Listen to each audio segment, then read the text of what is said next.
ವಿಜಯ ಕರ್ನಾಟಕ ವೀಕ್ಷಕರಿಗೆ ಸ್ವಾಗತ. ನಾನು ಶಂಕರ್ ನಾಯಕ್. ಆಗಿಲ್ಲ ಅಂದ್ರೆ ಭಾರತ ಬಿಟ್ಟು ತೊಲಗಿ. ವಾಟ್ಸಪ್ಗೆ ಮತ್ತೊಂದು ಸಂಕಷ್ಟ. ಮೆಟಾಗೆ ಸುಪ್ರೀಂ ಖಡಕ್ ವಾರ್ನಿಂಗ್. ಭಾರತದಲ್ಲಿ ಕುಳಿತು ಭಾರತೀಯರ ಡೇಟಾ ಇಟ್ಕೊಂಡು ನಮ್ಮದೇ ಪ್ರವೇಶಿ ಜೊತೆ ಚೆಲ್ಲಾಟ ಆಡಿದರೆ ಸಹಿಸಲ್ಲ. ದೇಶದ ಕಾನೂನು ಸಂವಿಧಾನವನ್ನ ಪಾಲಿಸಿ. ನಿಮಗೆ ಆಗಿಲ್ಲ ಅಂದ್ರೆ ದಯವಿಟ್ಟು ಭಾರತವನ್ನ ಬಿಟ್ಟು ತೊಲಗಿ. ಏನಪ್ಪ ಈ ರೀತಿ ಹೇಳ್ತಿದ್ದಾರೆ ಅನ್ಕೊಂಡ್ರ, ಇದು ಯಾವುದೋ ಹೋರಾಟಗಾರರು ಪ್ರತಿಭಟನೆಯಲ್ಲಿ ಹೇಳಿದ ಮಾತಲ್ಲ. ಬದಲಿಗೆ ಇದು ಸುಪ್ರೀಂ ಕೋರ್ಟ್ನ ಮುಖ್ಯ ನ್ಯಾಯಮೂರ್ತಿಗಳು ವಿಶ್ವದ ಟೆಕ್ ದೈತ್ಯ ಮೆಟಾ ಕಂಪನಿಗೆ ನೀಡಿರುವ ಖಡಕ್ ವಾರ್ನಿಂಗ್. ವಾಟ್ಸಪ್ ವಿವಾದಾತ್ಮಕ 2021ರ ಪ್ರವೇಶಿ ಪಾಲಿಸಿಯ ವಿಚಾರವಾಗಿ ವಿಚಾರಣೆ ನಡೆಸಿದ ಸುಪ್ರೀಂ ಕೋರ್ಟ್ ಫೇಸ್ಬುಕ್ನ ಪೇರೆಂಟ್ ಕಂಪನಿ ಮೆಟಾವನ್ನ ತೀವ್ರ ತರಾಟೆಗೆ ತೆಗೆದುಕೊಂಡಿದೆ. ನಮ್ಮ ದೇಶದ ಕೋಟ್ಯಾಂತರ ಜನದ ಖಾಸಗಿ ಮಾಹಿತಿಯನ್ನ ಜಾಹೀರಾತುದಾರರಾಗಿ ಮಾರಿಕೊಳ್ಳುವ ನಿಮ್ಮ ಆಟವನ್ನ ಇಲ್ಲಿ ನಡೆಯಲು ಬಿಡುವುದಿಲ್ಲ ಎಂದು ಕೋರ್ಟ್ ನೇರವಾಗಿಯೇ ವಾರ್ನ್ ಮಾಡಿದೆ. ಅಷ್ಟಕ್ಕೂ ಸುಪ್ರೀಂ ಕೋರ್ಟ್ ಇಷ್ಟೊಂದು ಕೋಪಗೊಳ್ಳಲು ಕಾರಣವೇನು? ಬಡವರು, ಹಳ್ಳಿ ಜನರು ಮತ್ತು ತಮಿಳು ಮಾತ್ರ ಬಲ್ಲವರ ಬಗ್ಗೆ ಕೋರ್ಟ್ ಹೇಳಿದ್ದೆ. 213 ಕೋಟಿ ರೂಪಾಯಿ ದಂಡದ ಕಥೆ ಏನು? ನಿಮ್ಮ ವಾಟ್ಸಪ್ ಮೆಸೇಜ್ಗಳು ಸೇಫ್ ಆಗಿವೆಯೇ ಅಥವಾ ಇಲ್ಲವೇ? ಸುಪ್ರೀಂ ಕೋರ್ಟ್ ಕೆಂಗಣಿಗೆ ಗುರಿಯಾಗಿರುವ ವಾಟ್ಸಪ್ ಬ್ಯಾನ್ ಆಗುತ್ತಾ? ಈ ಎಲ್ಲ ರೋಚಕ ವಿಚಾರದ ಕಂಪ್ಲೀಟ್ ಡೀಟೇಲ್ಸ್ ಈ ವಿಡಿಯೋದಲ್ಲಿ ನೋಡೋಣ ಬನ್ನಿ. ಒಂದು ಡಿಜಿಟ್ ಡೇಟಾ ಕೂಡ ಶೇರ್ ಮಾಡಬೇಡಿ. ಭಾರತೀಯರ ಗೌಪ್ಯತೆಯ ರಕ್ಷಣೆಗೆ ಸುಪ್ರೀಂ ಪಣ. ಹೌದು, ವಾಟ್ಸಪ್ನ ಪೇರೆಂಟ್ ಕಂಪನಿ ಮೆಟಾ ವಿರುದ್ಧ ಸುಪ್ರೀಂ ಕೋರ್ಟ್ ಕೆಂಡಾಮಂಡಲವಾಗಿದೆ. ಮಂಗಳವಾರ ನಡೆದ ಸುಪ್ರೀಂ ಕೋರ್ಟ್ ವಿಚಾರಣೆಯಲ್ಲಿ ಹೈ ಡ್ರಾಮವೇ ನಡೆದಿದೆ. ಮುಖ್ಯ ನ್ಯಾಯಮೂರ್ತಿ ಸೂರ್ಯಕಾಂತ್ ನೇತೃತ್ವದ ಪೀಠವು ಮೆಟಾ ಮತ್ತು ವಾಟ್ಸಪ್ ಪರ ವಕೀಲರಿಗೆ ಸರಿಯಾಗಿಯೇ ಕ್ಲಾಸ್ ತೆಗೆದುಕೊಂಡಿದೆ. ನೀವು ಜನರ ಪ್ರೈವೇಸಿ ಜೊತೆ ಆಟವಾಡುವಂತಿಲ್ಲ. ನಮ್ಮ ಡೇಟಾದ ಒಂದೇ ಒಂದು ಡಿಜಿಟ್ ಅನ್ನು ಕೂಡ ನೀವು ಬೇರೆಯವರೊಂದಿಗೆ ಹಂಚಿಕೊಳ್ಳಲು ನಾವು ಪರ್ಮಿಷನ್ ನೀಡಲ್ಲ ಎಂದು ನ್ಯಾಯಪೀಠ ಗುಡುಗಿದೆ. ಭಾರತೀಯ ಬಳಕೆದಾರರನ್ನ ಶೋಷಣೆ ಮಾಡಲು ನಾವು ಯಾವುದೇ ಕಾರಣಕ್ಕೂ ಬಿಡುವುದಿಲ್ಲ ಎಂದು ಕೋರ್ಟ್ ಸ್ಪಷ್ಟಪಡಿಸಿದೆ.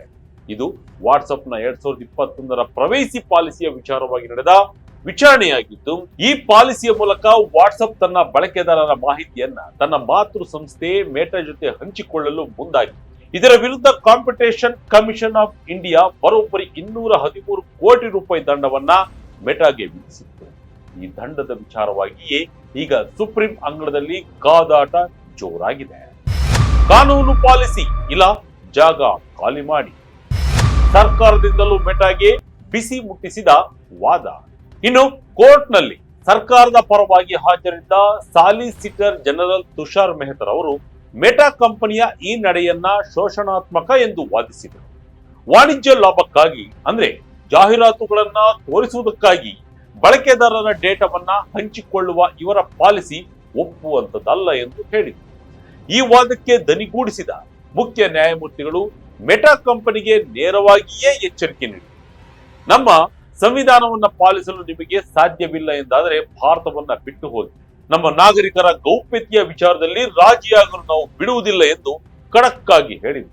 ವಾಟ್ಸಪ್ ತನ್ನ ಮಾರುಕಟ್ಟೆಯ ಏಕಸ್ವಾಮ್ಯವನ್ನ ಬಳಸಿಕೊಂಡು take it or leave it, ಅಂದ್ರೆ ನಮ್ಮ ಷರತ್ತು ಒಪ್ಪಿ ಇಲ್ಲವೇ ವಾಟ್ಸಪ್ ಬಿಟ್ಟು ಹೋಗಿ ಎಂಬ ಧೋರಣೆಯನ್ನ ತೋರುತ್ತಿದೆ ಎಂದು ಕೋರ್ಟ್ ಅಸಮಾಧಾನವನ್ನ ವ್ಯಕ್ತಪಡಿಸಿತು. ಹಳ್ಳಿಯ ಬಡವರು, ತಮಿಳು ಬಲ್ಲವರ ಗತಿಯೇನು? ಕೋರ್ಟ್ ಕೇಳಿದ ಪ್ರಶ್ನೆಗೆ ಮೆಟಾ ಬಳಿ ಇದ್ದ ಉತ್ತರ. ಪ್ರಮುಖವಾಗಿ ವಿಚಾರಣೆ ವೇಳೆ ಇಲ್ಲಿ ಸುಪ್ರೀಂ ಕೋರ್ಟ್ ಎತ್ತಿದ ಅತ್ಯಂತ ಮಹತ್ವದ ಪ್ರಶ್ನೆ ಏನಂದ್ರೆ ಜನಸಾಮಾನ್ಯರ ತಿಳುವಳಿಕೆಯ ಬಗ್ಗೆ. ಭಾರತದಂತಹ ದೇಶದಲ್ಲಿ ಕೋಟ್ಯಾಂತರ ಜನ ಬಡವರಿದ್ದಾರೆ, ಅನಕ್ಷರಸ್ಥರಿದ್ದಾರೆ. ಅವರೆಲ್ಲರೂ ನಿಮ್ಮ ಕಾಂಪ್ಲೆಕ್ಸ್ ಪ್ರವೇಶಿ ಪಾಲಿಸಿ ಅರ್ಥವಾಗುತ್ತಾ ಎಂದು ಕೋರ್ಟ್ ಪ್ರಶ್ನಿಸಿತು. ಒಬ್ಬ ಬಡ ಮಹಿಳೆ ಅಥವಾ ರಸ್ತೆಯ ಬದಿಯ ವ್ಯಾಪಾರಿ ಅಥವಾ ಕೇವಲ ತಮಿಳು ಭಾಷೆಯನ್ನು ಮಾತ್ರ ಮಾತನಾಡುವ ವ್ಯಕ್ತಿ, ಇವರೆಲ್ಲರಿಗೂ ನಿಮ್ಮ ಪಾಲಿಸಿ ಅರ್ಥವಾಗುತ್ತಾ ಎಂದು ನ್ಯಾಯಪೀಠ ಚಾಟಿ ಬೀಸಿತು. ಅಷ್ಟೇ ಅಲ್ಲ, ಕೆಲವೊಮ್ಮೆ ನಿಮ್ಮ ಪಾಲಿಸಿಗಳನ್ನ ಅರ್ಥ ಮಾಡಿಕೊಳ್ಳಲು ನಮಗೆ ಕಷ್ಟವಾಗುತ್ತೆ. ಹೀಗಿರುವಾಗ ಗ್ರಾಮೀಣ ಬಿಹಾರದಲ್ಲಿ ವಾಸಿಸುವ ಜನರಿಗೆ ಅದು ಹೇಗೆ ಅರ್ಥವಾಗಬೇಕು ಎಂದು ಮೆಟಾವನ್ನ ತರಾಟೆಗೆ ತೆಗೆದುಕೊಂಡಿತು. ನೀವು ನೀಡುವ ಆಪ್ಟ್ ಔಟ್ ಆಯ್ಕೆಗಳು ಜನರಿಗೆ ತಿಳಿಯುವುದೇ ಇಲ್ಲ. ಇದು ಜನರ ಪ್ರೈವೇಸಿ ಇನ್ಫಾರ್ಮೇಶನ್ ಅನ್ನ ಕಳ್ಳತನ ಮಾಡುವ ಒಂದು ದಾರಿ ಅಷ್ಟೇ. ಇದಕ್ಕೆ ನಾವು ಅವಕಾಶ ನೀಡುವುದಿಲ್ಲ ಎಂದು ನ್ಯಾಯಾಲಯ ಸ್ಪಷ್ಟಪಡಿಸಿತು. ಡಾಕ್ಟರ್ಗೆ ಮೆಸೇಜ್ ಮಾಡಿದ್ರೆ ಆಡ್ಸ್ ಬರುತ್ತೆ. ಸೂರ್ಯಕಾಂತ್ ನೀಡಿದ್ರು ಶಾಕಿಂಗ್ ಉದಾಹರಣೆ. ಇದೇ ವೇಳೆ ವಾಟ್ಸ್ಆಪ್ನಲ್ಲಿ ನಮ್ಮ ಚಾಟ್ಗಳು ಎಷ್ಟು ಸೇಫ್ ಎಂಬ ಬಗ್ಗೆ ಮುಖ್ಯ ನ್ಯಾಯಮೂರ್ತಿಗಳೇ ಒಂದು ಬೆಚ್ಚಿ ಬೀಳಿಸುವ ಎಕ್ಸಾಂಪಲ್ ಅನ್ನು ನೀಡಿದರು. ಒಬ್ಬ ವ್ಯಕ್ತಿ ತನಗೆ ಹುಷಾರಿಲ್ಲ ಎಂದು ವಾಟ್ಸ್ಆಪ್ನಲ್ಲಿ ಡಾಕ್ಟರ್ಗೆ ಮೆಸೇಜ್ ಮಾಡ್ತಾನೆ ಅಂದ್ಕೊಳ್ಳಿ. ಡಾಕ್ಟರ್ ಅದಕ್ಕೆ ಪ್ರತ್ಯುತ್ತರವಾಗಿ ಔಷಧಿಯ ಚೀಟಿ ಕಳುಹಿಸುತ್ತಾರೆ. ಇದು ನಡೆದ ತಕ್ಷಣವೇ ಆ ವ್ಯಕ್ತಿಯ ಫೋನ್ನಲ್ಲಿ ಆ ಕಾಯಿಲೆಗೆ ಸಂಬಂಧಿಸಿದ ಔಷಧಿಗಳ ಜಾಹೀರಾತುಗಳು ಬರಲು ಶುರುವಾಗುತ್ತವೆ ಎಂದು ಸಿಜೆಐ ತಮ್ಮ ಅನುಭವವನ್ನೇ ಬೆಂಚ್ ಮಾರ್ಕ್ ಆಗಿ ಉಲ್ಲೇಖಿಸಿದರು. ಅಂದರೆ ನಮ್ಮ ಖಾಸಗಿ ಸಂಭಾಷಣೆಗಳನ್ನ ಜಾಹೀರಾತು ಕಂಪನಿಗಳು ಬಳಸಿಕೊಳ್ಳುವ ಅಪಾಯವಿದೆ ಎಂದು ಕೋರ್ಟ್ ಪರೋಕ್ಷವಾಗಿ ಹೇಳಿದೆ.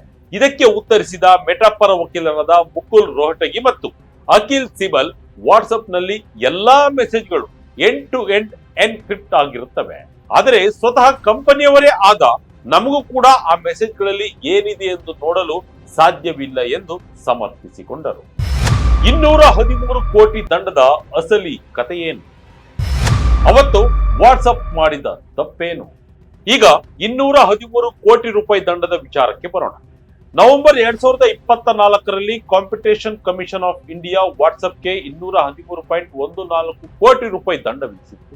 ಕಾರಣ 2021ರ ಪ್ರವೇಶಿ ಅಪ್ಡೇಟ್ ವಾಟ್ಸ್ಆಪ್ ತನ್ನ ಮಾರುಕಟ್ಟೆಯ ಹಿಡಿತವನ್ನ ದುರುಪಯೋಗ ಪಡಿಸಿಕೊಂಡು ಬಳಕೆದಾರರು ಬಲವಂತವಾಗಿ ಹೊಸ ಪಾಲಿಸಿಯನ್ನ ಒಪ್ಪಿಕೊಳ್ಳುವಂತೆ ಮಾಡಿತ್ತು ಎಂದು ಸಿಸಿಐ ಹೇಳಿದೆ. ವಾಟ್ಸ್ಆಪ್ ಬಳಸಬೇಕೆಂದರೆ ಬಳಕೆದಾರರು ತಮ್ಮ ಡೇಟಾವನ್ನ ಮೇಟಾದ ಇತರ ಪ್ಲಾಟ್ಫಾರ್ಮ್ಗಳೊಂದಿಗೆ ಅಂದ್ರೆ ಫೇಸ್ಬುಕ್, ಇನ್ಸ್ಟಾಗ್ರಾಮ್ ಜೊತೆ ಹಂಚಿಕೊಳ್ಳಲೇಬೇಕು ಎಂಬ ಕಂಡೀಷನ್ ಕೂಡ ಹಾಕಿತ್ತು. ಇದನ್ನ ವಿರೋಧಿಸಿಯೇ ಸಿಸಿಐ ಈ ದಂಡ ಹಾಕಿತ್ತು. ಮೆಟಾ ಪರ ವಕೀಲರು ಈ ದಂಡದ ಮೊತ್ತವನ್ನ ಈಗಾಗಲೇ ಡೆಪಾಸಿಟ್ ಮಾಡಲಾಗಿದೆ ಎಂದು ಕೋರ್ಟ್ಗೆ ತಿಳಿಸಿದ್ದಾರೆ. ಆದರೆ ಜನವರಿ 2025ರಲ್ಲಿ ಮೆಟಾ ಈ ಆದೇಶವನ್ನು ಪ್ರಶ್ನಿಸಿ ಮೇಲ್ಮನವಿ ಸಲ್ಲಿಸಿತ್ತು. ನಂತರ ನವೆಂಬರ್ 2025ರಲ್ಲಿ ಕಾನೂನು ನ್ಯಾಯಮಂಡಳಿ ಒಂದು ಮಹತ್ವದ ತೀರ್ಪನ್ನು ನೀಡಿ ದಂಡವನ್ನ ಎತ್ತಿ ಹಿಡಿಯಿತು. ಇದರ ಜೊತೆ ಜಾಹೀರಾತುಗಳಿಗಾಗಿ ವಾಟ್ಸ್ಆಪ್ ಡೇಟಾ ಹಂಚಿಕೊಳ್ಳುವುದರ ಮೇಲಿದ್ದ 5 ವರ್ಷಗಳ ನಿಷೇಧವನ್ನ ರದ್ದುಗೊಳಿಸಿತ್ತು. ಮೆಟಾ ಮುಂದೆ ಏನು ಮಾಡಲಿದೆ? ಭಾರತದ ಡೇಟಾ ಕಾಯ್ದೆ ಹೇಳೋದೇನು? ವಿಚಾರಣೆ ಬೆನ್ನಲ್ಲೇ ಸುಪ್ರೀಂ ಕೋರ್ಟ್ ಈಗ ಕೇಂದ್ರ ಸರ್ಕಾರಕ್ಕೆ ನೋಟಿಸ್ ಅನ್ನ ಜಾರಿ ಮಾಡಿದ್ದು ರೆಸ್ಪಾನ್ಸ್ ಅನ್ನ ಕೇಳಿದೆ. ಭಾರತದಲ್ಲಿ ಈಗ ಜಾರಿಗೆ ಬರುತ್ತಿರುವ digital personal data protection act ಪ್ರಕಾರ ಬಳಕೆದಾರರ ಅನುಮತಿ ಇಲ್ಲದೆ ಅವರ ಡೇಟಾವನ್ನ ಪ್ರೋಸೆಸ್ ಮಾಡುವಂತಿಲ್ಲ. ಅದರಲ್ಲೂ ತಮಿಳು ಸೇರಿ ಪ್ರಾದೇಶಿಕ ಭಾಷೆಗಳಲ್ಲಿ ಪಾಲಿಸಿಗಳು ಲಭ್ಯವಿರಬೇಕು ಎಂಬ ನಿಯಮವಿದೆ.